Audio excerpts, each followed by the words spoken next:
Petrol ও ডিজেলের কালোবাজারি রুখতে ময়দানে নামল তেলিয়ামুড়া মহকুমা প্রশাসন এবং মহকুমা খাদ্য দপ্তর।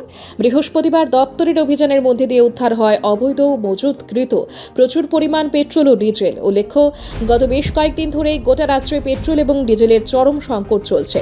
ফলে সাধারণ মানুষকে সারিতে সারিতে পেট্রোল পাম্পে লম্বা লাইন ধরে নির্দিষ্ট পরিমাণ পেট্রোল কিনতে হচ্ছে। রাজ্যে পেট্রোল ডিজেলের এই চরম সংকটকে হাতিয়ার করেই অসাধু পেট্রোল এবং ডিজেলের কালোবাজারি বিভিন্ন চক্র ইতিমধ্যেই সক্রিয় হয়ে উঠেছে গোটা রাজ্যের সঙ্গে তেলিয়ামুড়া মহকুমায়ও।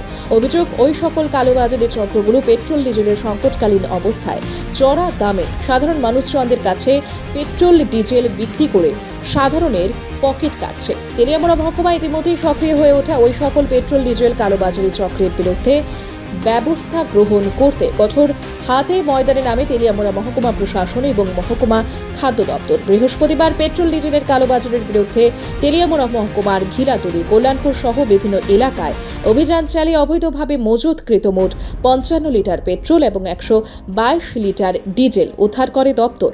এই দিনের এই অভিযানে নেতৃত্বে ছিলেন তেলিয়ামুড়া মহকুমার অতিরিক্ত মহকুমা শাসক অপূর্ব কৃষ্ণ চক্রবর্তী, তেলিয়ামুড়া মহকুমা খাদ্য দপ্তরের আধিকারিক শুভঙ্কর চৌধুরী।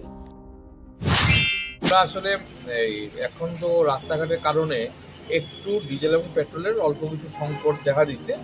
এটার সুযোগ নিয়ে কোনো অঞ্চলে কিছু কালোবাজারিরা এটা বিক্রি করতেছে ব্ল্যাকে। এরকম কিছু অভিযোগের ভিত্তিতে আমরা আজকে নর্থ গিলাতলি এবং কল্যাণপুর গোডাউন সংলগ্ন অঞ্চলগুলিতে যাই এবং ওইখান থেকে দুটো জায়গা থেকে মোট পেট্রোল 55 লিটার এবং এইচএসডি 122 লিটার উদ্ধার করি এবং এছাড়াও বিভিন্ন জায়গায় দেখা হয়। মূলত এটাই আমাদের আজকে সফলতা এবং আমরা এই তেল জিম্মানামার মাধ্যমে তেলিয়ামুড়াতে বিজয় ফিলিং যে পেট্রোল পাম্পটি আছে এখানে আমরা হ্যান্ড ওভার করি। রিপোর্ট সুবার্তা।